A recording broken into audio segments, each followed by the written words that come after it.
Hello everyone, today we will model a case involving flow rotation. In this case, we will model a rotating fan inside a circular pipe. The geometry of the fan is already prepped in a CAD program, so we can simply import it. Now, we need to create a circular pipe using the coordinates showcased in the table on screen. Let's first change the units to millimeters, and now we can create the pipe using the cylinder tool and selecting the center, radius, and height points we just created. Let's use the Boolean operations to subtract the solid fan from the fluid domain. To do so, select the Boolean subtract operation and click on the cylinder, then hide the cylinder and click on the fan. Now we have only one domain body. With that done, let's name the faces. The left side will be the inlet, the right side will be the outlet, the other cylinder surface will be called wall out, and the remaining surfaces of the fan will be called wall by default. Now for the mesh. We will keep the default mesh size, but we need to create a rotating volume. To do so, we select volume in the surface refinement section and select rotating.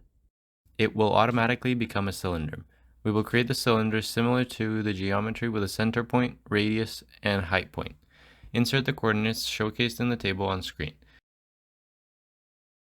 We can preview to make sure the fan is inside the rotating domain, and now we can make the local cell size 0.001. After all that is done, simply add to the list and apply and close. Finally, generate the mesh. After the mesh is generated, we can check inside using a y-axis section cut to make sure it is appropriate for this relatively simple tutorial. Additionally, we can check the cell count, which is about 621,000 cells, and now we can move on to the Setup tab. Here we'll keep things default and move on to the domains. Press on the rotating domain, and as you can see here, the axis is automatically defined. We can set the RPM here to 200 and press apply.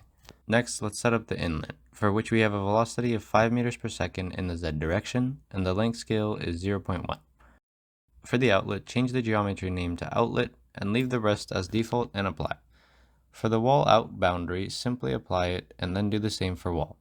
Then we can move on to the Solution tab.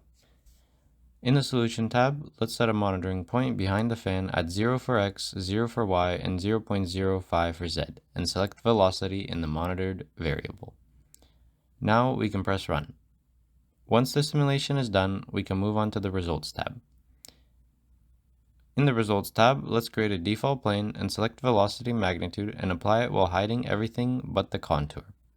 We can see around the edge of the pipe that the mesh is a bit coarse, hence the squares on the perimeter.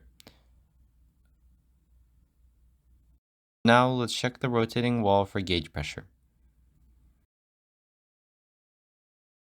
And we can actually also set the pressure force in the same menu for report type, which shows the pressure force is about 0.039 newtons. Thank you for watching and happy simulating.